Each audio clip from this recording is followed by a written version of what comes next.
Hey guys, how's it going? I was just throwing in some Turner axles up front in Deep6ixx and was just thinking, I have never really done an update video now that we kind of got everything done on our Defender 6x6. So I figured, what the heck, let's do a little walk around. We're taking it out tomorrow, so it's probably never going to get this clean again. So even though it's not perfect, it's pretty clean. We're going to have skeg stuck up in spots where you'll never get it ever again after tomorrow. So let's do a little walk around video. So we fit 32-inch EFX Motoboss tires on some MSA M21 beadlock rims. We've used these wheels on a lot of builds and I really like them. They're freaking strong beadlocks. You don't have to worry about losing a bead out on the trail. And they look freaking great. You can powder coat that outer beadlock any color you want to kind of match your build. Deep6ixx is a little plain Jane right now. We're kind of working on a wrap, but it's a little bit tough to get the wrap to stick to this door material. It's a little bit different type of plastic. The front is no problem at all. That's just normal plastic. You could definitely get something made for the front, but it's a pretty small amount of real estate considering the size of this freaking thing. So in the back to fit these tires, we did nothing. We bolted them on. We got the perfect amount of clearance. It looks pretty tight, but our Outlander 6x6 is a little tighter, and we ran that for 6 years without a single issue. So the back, we bolted them on, no big deal. The front, we needed Jake's forward arms.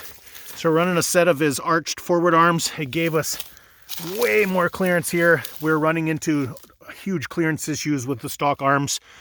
So we got a set of Jake's arms on there. And with the extra angle, because they're forward arms, you're kind of given a compound angle on the stock axle, and we actually broke one on each side, one in Moab and one this winter plowing snow, backing up with the wheels cranked. So that's why we ordered some Turner axles. Aftermarket axles like Turners are just built to handle extra angle, where the stockers, they're built for a certain amount of angle, and after that they get pretty darn weak. So we threw those in. Hopefully we'll have no more issues. I still got the snowplow mount on. We threw in a Warren Axon 5500 winch, just a beast of a winch, and it fit freaking perfect in here. This is the one where the solenoid is mounted inside the winch. It has an internal solenoid. So if you look under here, the 2020s are so nice. They got a freaking power studs right up front here. This is your hookup for your winch. Your positive and your negative, and then your switch wire goes to your switch inside. That's it. There's no solenoid wires or nothing. And then here's where we got our Warren lights. We're running 4 Warren pod lights up front on the bumper, so all those go to that too. Super freaking simple, super slick. There's the air filter for when you install the heater kit. It comes with the air filter too. Kind of nice, so you can run that kind of spring and fall with the heater off. Just kind of, it's not really air conditioning, but just for air movement. And now that you have that little filter, you're not going to be kind of sucking in dusty air. So we put on some Brp Defender fender flares just to help with the snow and mud. We're still just a tiny bit out. Those A-arms also kicked us out a little bit. So in the rear, we're tucked in a little better. And this is even with 1-inch, we're running 1-inch spacers. I was trying to space the rears out to match the fronts, and I think I got to go another 1/2 inch. I think I need 1.5 inch spacers. So we'll get those lined up perfect. I don't know if you can kind of see. They're pretty freaking close. Probably just leave it as is. We don't usually go anywhere without our tiger tail. We throw that in, especially for tomorrow. We'll probably be using that a lot. BRP rear toolbox. This kind of comes semi-permanent mounted. It's not on a link system or anything like that. You actually install it, it screws down into the bed. So it'll take you a couple minutes to, if you want to get rid of it, if you need your full 6 foot of box, but only a couple minutes to take it out. No big deal. It's really awesome. We've had a lot of junk in here, and it's got a really nice rubber seal. So it stays mostly dust free in there. Just a bunch of junk in there right now. Tomorrow we'll have her filled up with what we need. We went with Defender XMR snorkels, so we're good to go into some water. Those mounted pretty slick. Fun Motorsports did all the mounting, and they just had to do a couple little custom things to get it to work with the rear window, but it ended up freaking working really sweet. And what's nice about the BRP snorkels is your CVT outlet, exhausts back and blows onto your catalytic converter and your exhaust. Keep everything really nice and cool. No issues at all running something like that. made to work, engineered to work with this machine. So sweet. Down here, we're running BRP really super thick, really nice rub rails. We ran these in Moab and we set them down quite a few times, and they are really, really decent. They're a good, whatever size plate they are, they're really decent. They held up really good. We did the full cab with flip up windshield. The doors are really freaking great. We actually had the wrong hinges at the start, and the doors did not seal worth a heck, and figured out we had an incorrect hinge for their middle hinge. So we changed hinges and they seal freaking really nice. So you drive around in the winter, cruise out on the ice, it's like driving a little freaking truck. It's just awesome. You got your heat, you're sealed, there's no wind, snow blowing around inside. We swapped out, look how dusty this is. That's mostly from my arse. We swapped out the stock Defender seats for these bolstered XTP seats. You can order these right out of the catalog. They are quite a bit more comfortable. They're bolstered, they hold you a lot better. They're a better foam in there. They are just all around much more comfortable. We're running the BRP backup camera, reverse camera, and it's kind of nice. Anytime your ignition is on or your motor is running, you have a rear view. So it's really great on the trail, kind of keeping track of who's behind you without having to turn around. I thought the snorkels were going to interfere quite a bit, but actually when you turn around, you still have a lot of vision. Not like the X3. You can't see nothing out of the back of Ghost, but you can see pretty good. Like plowing, it was really great. I did use that while plowing, but a lot of times I turn around and use this too, and it was freaking worked out really sweet. Here's a good shot of the BRP heater. It's got 10 vents. You got your defrost vents, your side window vents, your main like blow on you vents, and then it's got freaking sweet vents down on the floor too. Keep your feet warm. It works really, really, really good. You end up losing quite a bit of real estate here with the way it mounts, but you still got a cup holder, you still got a small little cubby over there. But you lose a bit, but you gain freaking beautiful warmth. It is quite an involved install. Like you got to rip off a lot of crap to get at everything to install it. So if you're not super up on that, I suggest get a dealer to do it. Up front here, Can-Am Defender bumper with a lower extreme bumper. And then there's a Haas fair lead for that Axon 5500 winch. And then those Warren pod lights.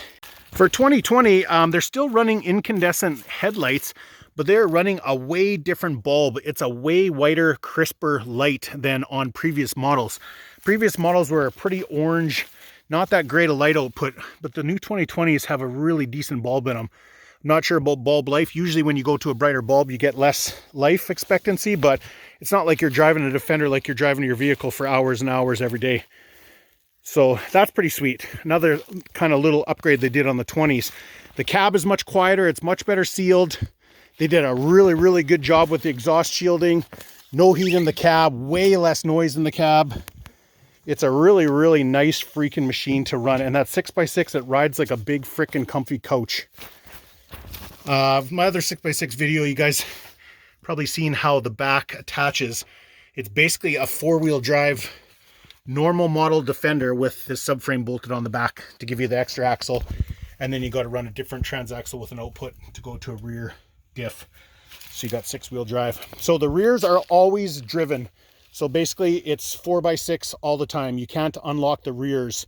So maybe that would be one sort of negative if you didn't want to rip up your grass. It does not have a turf mode. So those are always going, they're always locked, and then you just control the front axle with your 6-wheel drive switch. I cut a crappy, I bought a $30 workout mat at Costco. It works so dang good on the Outlander 6x6 as a bed liner because it's really nice, thick rubber. But of course, this box is way bigger, so I had to try to cut it to fit, and I tried to tape it, and it just turned out to be kind of a big failure. But you're throwing logs in and stuff, at least that takes, you know, all the abuse, and your box still looks really good. Here's a shot of the rear fender flares and rear rub rail to kind of save those fender flares. You know, if you got to kind of rub against a tree, at least you're not going to shear off your rear fender flares. Those babies work really good too. There's a good shot of some more of the bed exhaust shielding. Keep everything nice and cool in the bed. Say you're got jerry cans in the back or whatever, you don't got to worry about that. It'd be really sweet if they had a power tilt option. Maybe they do. I haven't really looked, but it'd be really sweet to get a power tilt. When you got this baby full of wood, it is quite the task to lift it up because the hinge point is so far back. So you kind of got to load it smart to load all your heaviest logs way at the very back. Yeah, so yeah, there's a good shot of the electronic throttle. So, you know, there's no more throttle cable. It's all electronic throttle. You get a little butterfly valve in your throttle body there. All in all, I think that's about it, boys. Oh, another thing is about a week ago, we downloaded a flash, a Stage 1 Evolution Power Sports flash, and we flashed her. So we took off some of the limiters and low range.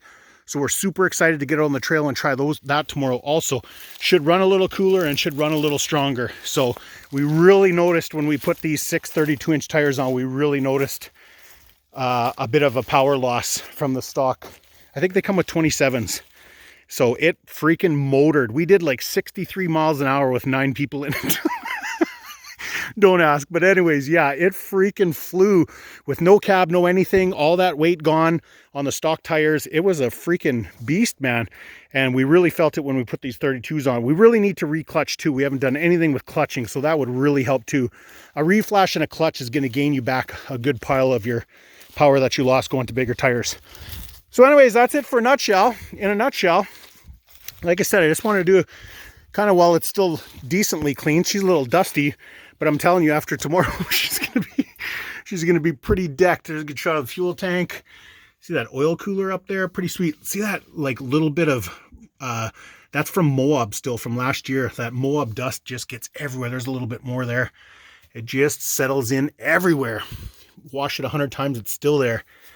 Belts are pretty easy to get at. You definitely have to take this baby off, I think, but it's just push pins. If you had to change a belt on the trail, it'd be pretty sweet. It's kind of funny. I think this is the X3 belt box, and it just doesn't use as much venting, so it's got that one capped off there. But it's got massive inlets and outlets, so it moves a lot of air. So yeah, all in all, pretty freaking sweet. I think we're going to keep stock exhaust on it. It's so nice and quiet, and usually we just using it around the farm. We'll be around the property for plowing, for towing, for hauling. So it's kind of nice for it to be nice and quiet. So unless Evo had a selectable, like, you know, their Captain's Choice exhaust, you can go stock or loud. That would be pretty sweet. Like a shocker, Evo shocker, like a solenoid controlled exhaust valve from straight pipe to stock exhaust. I would run that because then you can let her eat when you want to and quiet it down when you want to. Oh, here's a good shot of that where we mounted that rear view camera. Time will tell if that's a good spot or not. If we smash it off, we might have to find a better spot. We were thinking of trying to up on the top of the cab there, but then your view, you couldn't really see what was right behind you just because the box was in the way. So we kind of tried a couple different areas and that seemed about the best. So we'll run with it for now and hopefully we won't smash it off. All right, so yeah, I think that's about it.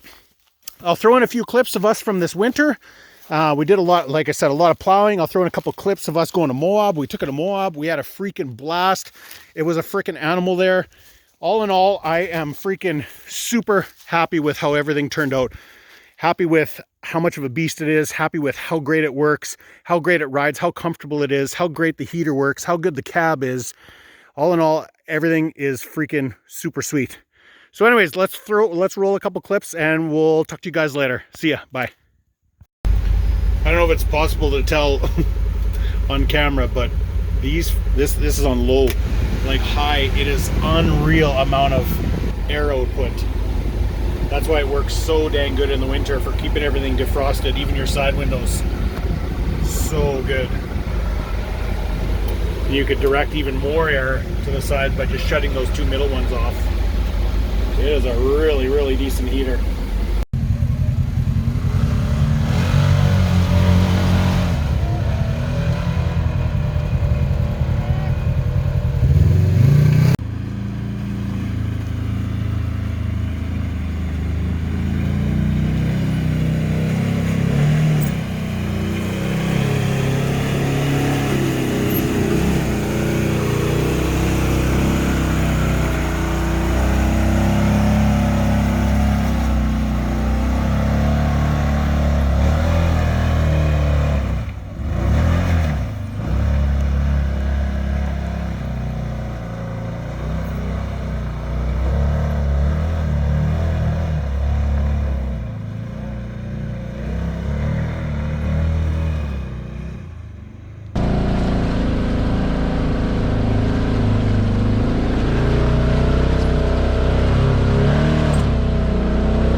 And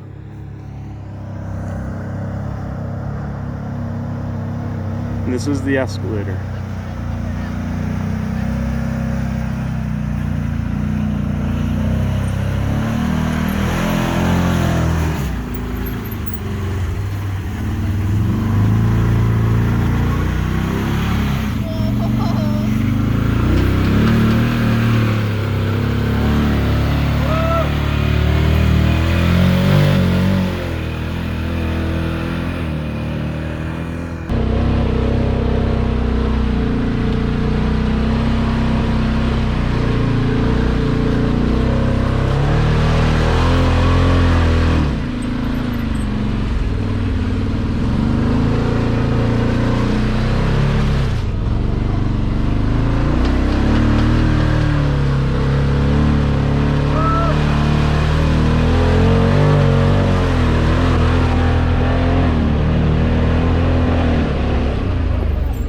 Okay, we did a little pep talk.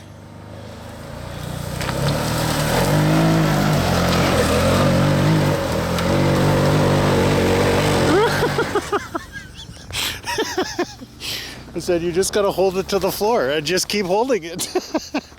Oh, now I gotta go up here.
Don't tell.